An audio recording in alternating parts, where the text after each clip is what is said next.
Hey everyone, Mr. Happy here. So the other day on social media, one of Final Fantasy XIV's lead battle content developers, Masaki Nakagawa, more commonly known in the community as Mr. Ozma, put out a rather curious tweet. And I will read it to you now, and I think you'll see what I mean. Hey everyone, this is just out of personal curiosity. What's your favorite or most memorable instance dungeon in Final Fantasy XIV and why? Feel free to reply in any language. Personal curiosity, huh? Remember, this is the person who has brought us some of the most dangerous fights in the game. I mean, he's not called Mr. Ozma for nothing. Heck, we just got Chaotic a few patches ago, and yes, this was the person in charge of that. Less body checks next time, by the way, Mr. Ozma. Didn't go over so well.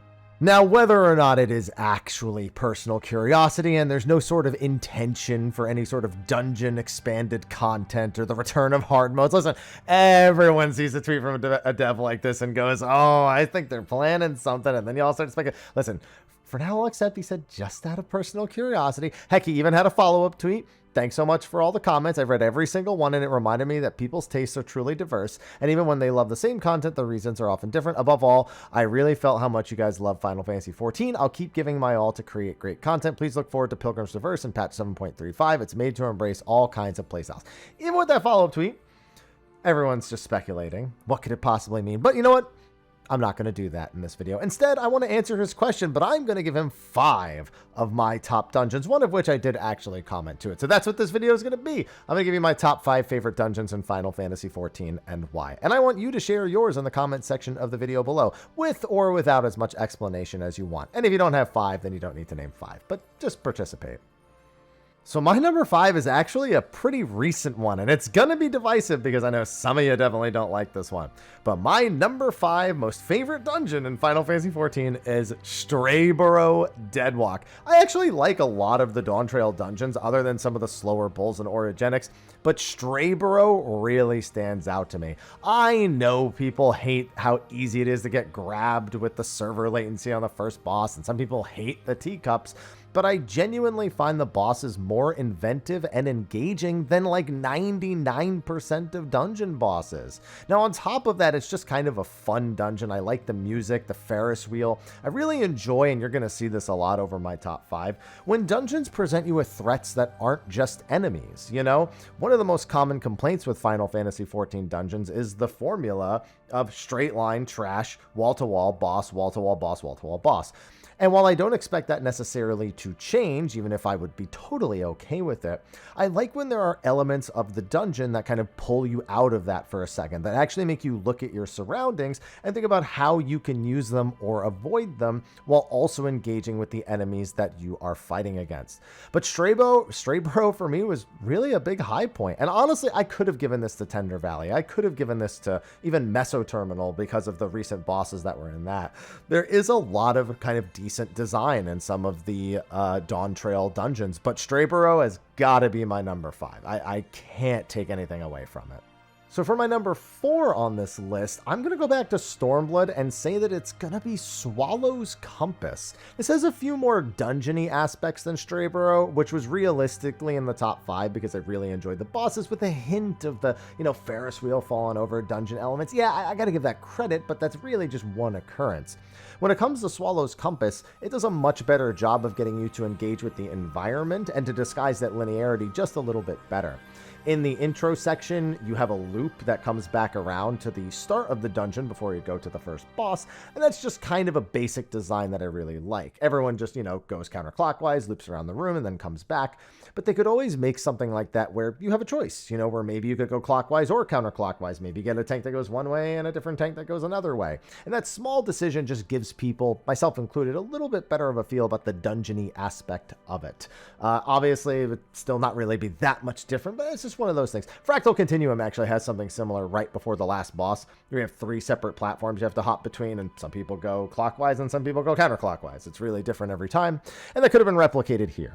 But one thing I really enjoy is the amount of environmental hazards that actually occur throughout Swallow's Compass. You have these geomancers that are either summoning tornadoes or trying to push you back with a wave, or are summoning these AoEs that you can use to weaken enemies, and that's something we don't get a lot of anymore either, is actually actual environmental hazards that, while they're intended to go after you, can be utilized by higher skilled players to actually weaken the enemies that you're fighting against. And this has all of those things in there, and quite frankly, it's just a really fun dungeon to run through. I really enjoyed getting it in my roulettes as I was doing the recent relic quests and getting it in my high levels. So that was really exciting. The bosses are only okay. I would say that they're definitely weaker than most, even if I do really enjoy the last boss. And I think the other two bosses are just whatever. They're definitely not the highlight of this dungeon. But as a dungeon itself, every time I get Swallow's Compass, it's a great time. The environment is great. The music is great. So it's got good vibes. And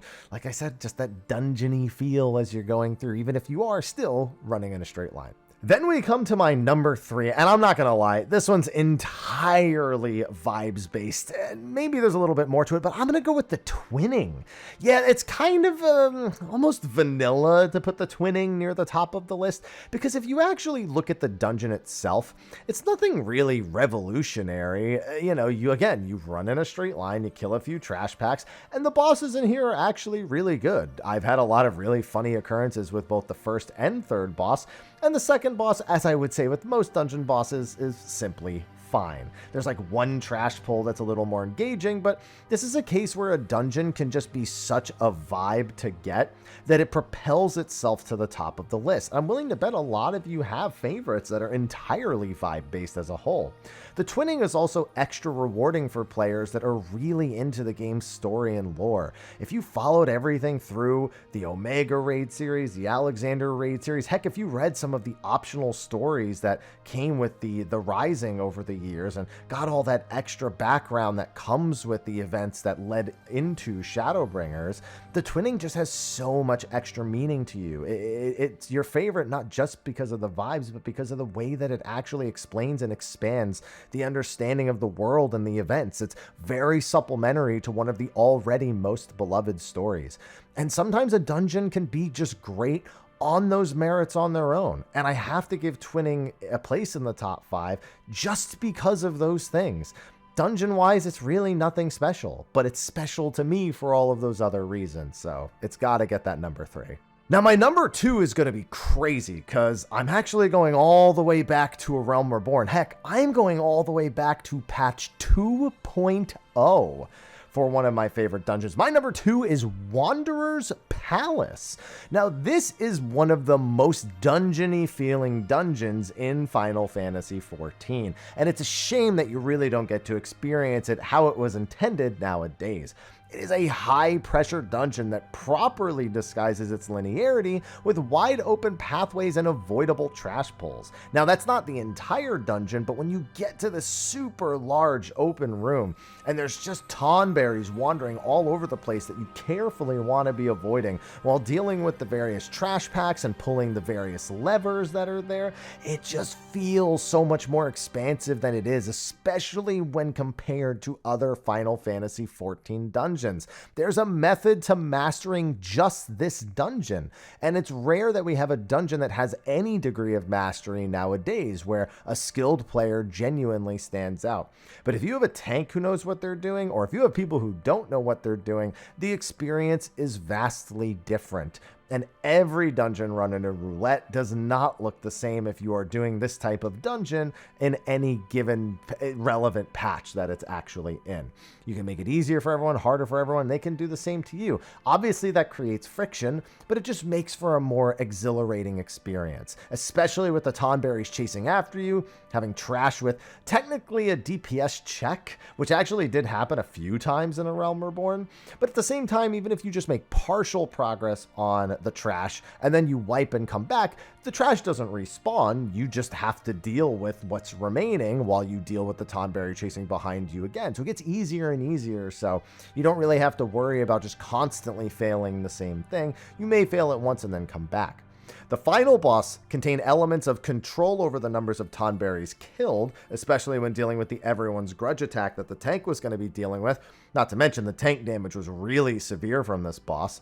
And of course, even a hard enrage, I guess not really a hard enrage, but with all the giant Tonberries closing in on you, it's a theme that's consistent with the dungeon that is translated really well into a high pressure scenario on the final boss, especially if you are, again, newer to this type of dungeon. Wanderer's Palace exemplifies a lot closer of an experience that I think we could achieve with dungeons, especially with things like the variant dungeon, going forward in the future. Obviously, you don't want every dungeon to be this way, but they shouldn't be afraid of doing a dungeon that's done this way at the same time. So Wanderer's Palace, you get my number 2, and honestly could have been my number 1, because the reasons why my number 1 is number 1 is I don't think it's as logical as my Wanderer's Palace placement. So they're honestly kind of interchangeable just because I like them for very different reasons. And my number 1 favorite dungeon in Final Fantasy XIV, and this will only make sense to you if you were there and did it on content. We are once again going back to Realm Reborn, jumping ahead 1 patch to 2.1. It's got to be the OG Pharos Sirius.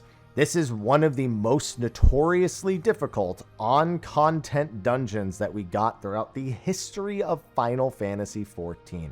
The bosses, other than the third one, which was weird because it doesn't even really count as a boss, are all highly threatening, require a lot of spatial awareness, and just cause so many issues in the Duty Finder. The first boss could absolutely cause your dungeon party to disband. The second boss, with people, if anyone recklessly AoEs, kills too many eggs, doesn't actually heal, doesn't pay attention, if anything goes even a little sideways, the whole fight starts to go sideways really, really fast. Not to mention the final boss, while I don't think nearly as threatening as the first two, certainly had its fair share of interesting mechanics and definitely made for a good time as well. As you're going through the dungeon, while it is mostly linear, there are bits and pieces where there are tiny optional rooms or pathways that lead to maybe a bonus treasure coffer, again, something that was really common in A Realm Reborn. But it also does the environmental threat very, very well. Even just the ghosts that come down while you're doing this type of content, if you didn't silence or stun them, they could absolutely cause problems on their own with their long cast bars. There's quite a few enemies here that have long cast bars that, if left uninterrupted, could actually cause wipes, and was certainly a problem for some. But the crystals falling down on you as you're going past to spawn more enemies and pulse AoEs that, if you don't get away from them, can be a problem. On top of just having things like, the second dungeon boss, squish you while you're fighting trash packs before flying over to the boss room, makes the dungeon feel a lot more alive. And that's actually something they've gotten a lot better at, is making the environments around you kind of shift and pulse more naturally as you're running through them, so that you do feel like dungeons are more alive. And that was a goal that they started working on a lot more efficiently from Heavensward onward. So we've just been seeing it get better and better. Places like Amarot being an entire story all on their own, or places like the Deadwalk, not the Deadwalk, was the Dead Ends, there you go. Again, the storytelling via dungeons has been so better, but this was just like a lighthouse that we were going to investigate, and you like when this kind of wild area that you don't really know what's there, but it's not like a major boss threshold, the stronghold. There's not some great evil in there. It's just wildlife just kind of messing with you and seeing you as like this smaller object and prey.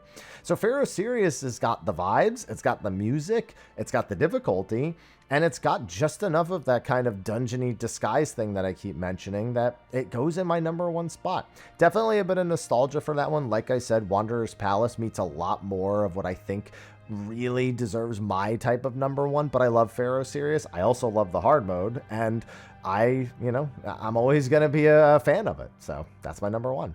I would do an honorable mentions, but honestly, there are quite a few that I had to consider for this, so I'm not even going to bother. Final Fantasy XIV dungeons are obviously not something that I spend a whole lot of time doing.